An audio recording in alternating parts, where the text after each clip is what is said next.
विलायची ही मसाल्यांची राणी समजली जाते। बऱ्याच जणांच्या घरामध्ये गरमागरम विलायचीचा चहा पिला जात असेल। विलायचीचा चहा पिऊन बऱ्याच जणांचं मन तृप्त होत असेल।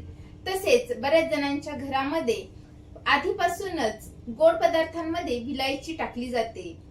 रव्याचा शिरा असो किंवा पुरणपोळी असो, यामध्ये विलायची ही आवर्जून टाकली जाते। आयुर्वेदिक बऱ्याचशा औषधांमध्ये देखील विलायचीचा वापर केला जातो, जसं की च्यवनप्राश, सीतोपलादी चूर्ण, माउथ फ्रेशनर मध्ये देखील ह्या विलायचीचा वापर केला जातो। आजच्या व्हिडिओमध्ये आपण विलायचीचे म्हणजे वेलचीचे औषधी गुणधर्म, आरोग्यदायी फायदे बघणार आहोत। कोणत्या व्याधीमध्ये, कोणत्या रोगामध्ये कशा प्रकारे विलायचीचा वापर करावा, विलायचीच्या तेलाचा वापर कशा प्रकारे करावा, या सर्वांबद्दलची माहिती बघणार आहोत। तेव्हा व्हिडिओ शेवटपर्यंत नक्की पहा। नमस्कार, मी डॉक्टर सविता लांजेवार। माझ्या डॉक्टर सविता व्लॉग मध्ये तुम्हा सर्वांचं पुन्हा एकदा स्वागत आहे। या आधीच्या व्हिडिओमध्ये आपण वेगवेगळ्या मसाला द्रव्यांबद्दल माहिती बघितली, तर आजच्या व्हिडिओमध्ये छान अशा छोट्याशा परंतु काम मोठं करणाऱ्या विलायचीचे महत्व, औषधी गुणधर्म, औषधी प्रयोग कसे करू शकतो हे आपण बघणार आहोत। आयुर्वेदाच्या बऱ्याचशा औषधांमध्ये विलायचीचा वापर केला जातो। विलायचीचे दोन प्रकार सांगितले आहे, एक मोठी विलायची आणि एक छोटी विलायची। छोटी विलायची ही हिरव्या रंगाची असते। साधारणतः आपण ती चहा बनवण्यासाठी किंवा गोड पदार्थांसाठी वापर करतो। आणि मोठी विलायचीचा जो वापर आहे तो आपण काही मसाल्याचे पदार्थ बनवण्यासाठी करतो।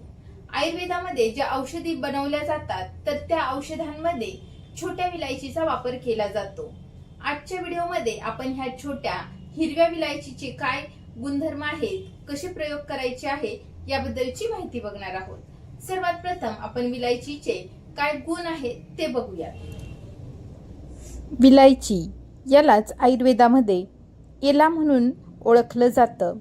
एलाचे दोन प्रकार सांगितले आहे, एक सूक्ष्म एला आणि एक बृहत एला। सूक्ष्म विलायची याला छोटी विलायची किंवा हिरव्या रंगाची विलायची असं म्हटलं जातं, तर बृहत ही मोठी विलायची असते जी काळ्या रंगाची असते। आयुर्वेदामध्ये विलायचीचे वर्णन एला, सूक्ष्मा कारण की ती छोटी आहे म्हणून, त्रिपुटा म्हणजे 3 फूट असलेली, यामध्ये अशा प्रकारे 3 कोण असलेले याला फळ असतात, 3 पृष्ठभाग असतात म्हणून तिला त्रिपुटा असं देखील म्हणतात। चंद्रबाला, तिचा कापरासारखा वास येतो, थोडीशी शीतल असते, त्यामुळे तिला चंद्रबाला असे म्हणतात। तुथा, टोचण्यासारख्या वेदना कमी करते म्हणून तिला तुथा असे देखील म्हणतात। आता आपण बघूयात की ह्या विलायचीचे काय गुणधर्म आयुर्वेदामध्ये सांगितले आहे। विलायची ही चवीला थोडीशी कटू आणि मधुर सांगितली आहे।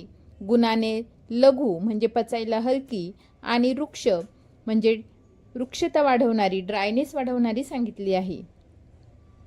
त्यानंतर तिचं जे वीर्य आहे ते शीत सांगितलं आहे। विपाक मधुर सांगितलं आहे। दोषांवर काम कशी करते, तर ह्या सर्व गुणांमुळे ती त्रिदोषहर म्हणून सांगितली आहे। पचायला हलकी, वृक्ष आणि थोडी कटू असल्यामुळे कफदोष नियंत्रित करते। मधुर विपाक असल्यामुळे वातदोष नियंत्रित करते, तर शीतवीर्याची मधुर विपाकी असल्यामुळे पित्तदोषाला नियंत्रित करण्यास मदत करते। आयुर्वेदातील चरक या ग्रंथामध्ये चरकाचार्यांनी श्वासहर महाकषाय, अंगमर्द प्रशमन महाकषाय यामध्ये ह्या एलाचं म्हणजे विलायचीचं समावेश केला आहे।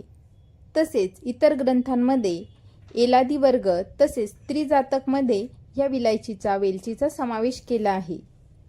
विलायचीमध्ये रायबोफ्लेविन, नायसिन, ॲस्कॉर्बिक ॲसिड यासारखे घटक बघितले जातात। त्यामुळे विलायची ही अँटीबॅक्टेरियल, माउथ फ्रेशनर, अँटीऑक्सिडंट, अँटीइमेटिक, तृष्णा प्रशमन करणारी, मूत्रल, हृदय म्हणजे कार्डियाकसाठी टॉनिक, हृदयासाठी टॉनिक सांगितली आहे। अँटी हायपरटेन्सिव्ह आहे, कोलेस्ट्रॉल कमी करणारी आहे। तसेच अँटीस्पाझमोडिक आणि अँटी फंगल देखील आहे।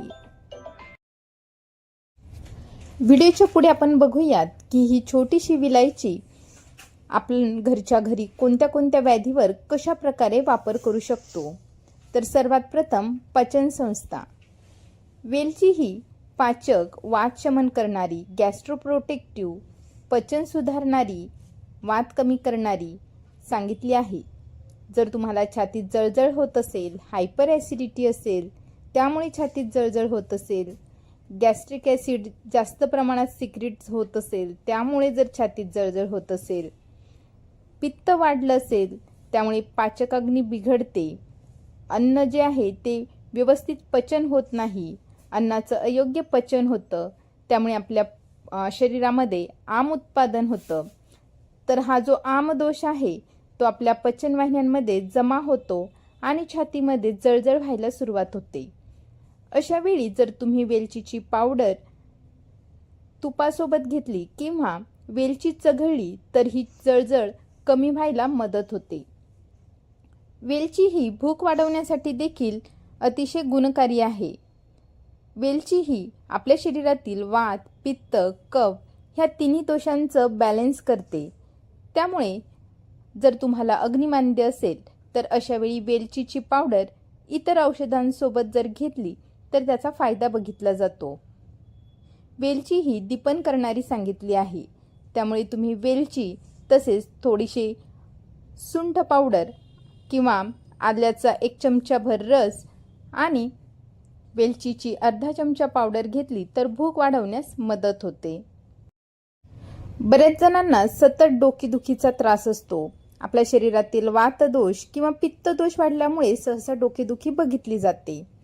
बऱ्याच जणांना अर्धशिशी असते, म्हणजे अर्ध डोकं दुखत असतं.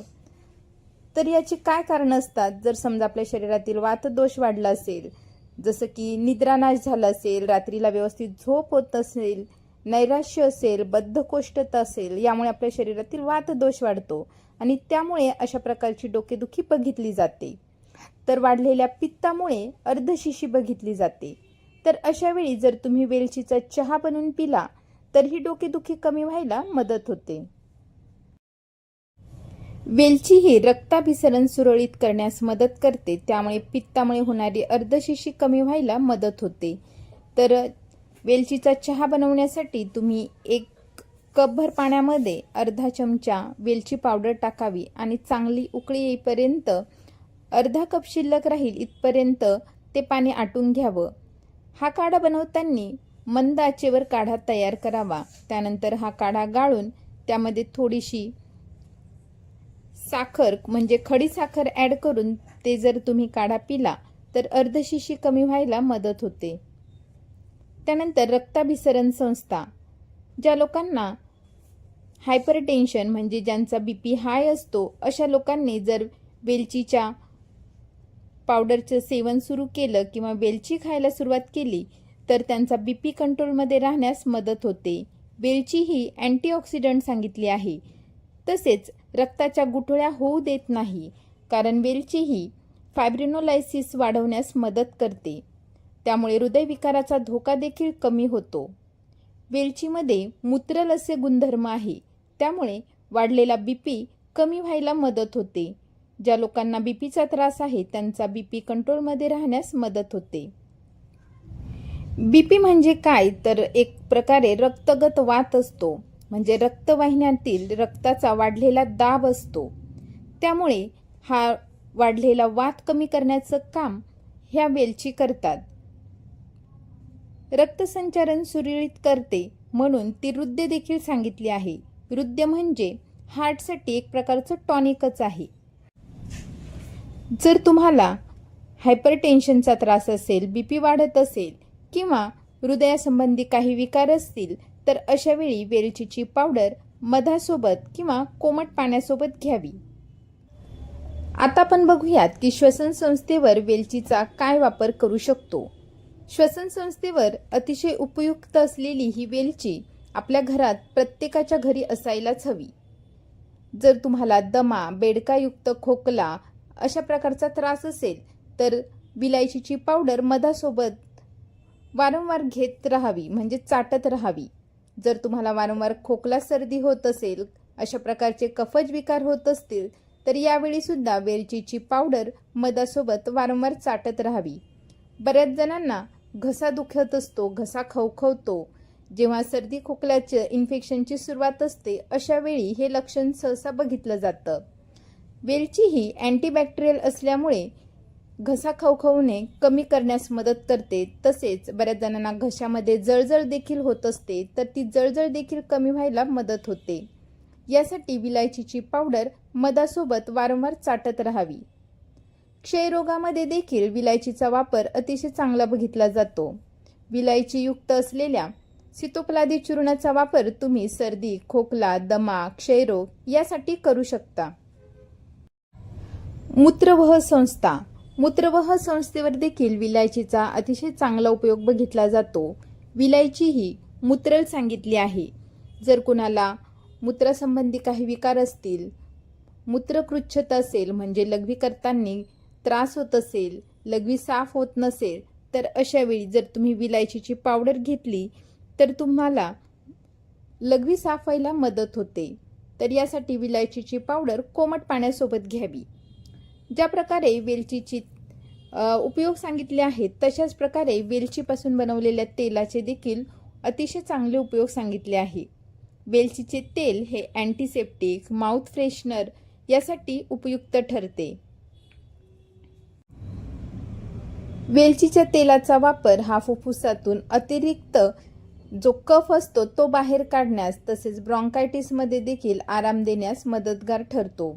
जर तुम्हाला बद्धकोष्ठता असेल तर अशा वेळी वेलचीचे तेल हे 1 ते 5 थेंब या प्रमाणामध्ये कोमट पाण्यामध्ये टाकून तुम्ही घेऊ शकता. जर तुम्हाला पोटदुखी असेल तर अशा वेळी वेलचीच्या अँटीस्पाझमोटिक गुणधर्मामुळे कोमट पाण्यातून जर तुम्ही वेलचीचे तेल घेतलं तर पोटदुखी कमी व्हायला मदत होते. बऱ्याच जणांना IBS म्हणजे ग्रहणीच्या तक्रारी असतात. कधी पातळ संडास होते तर कधी संडास टाईट होते, कधी कॉन्स्टिपेशन असतं.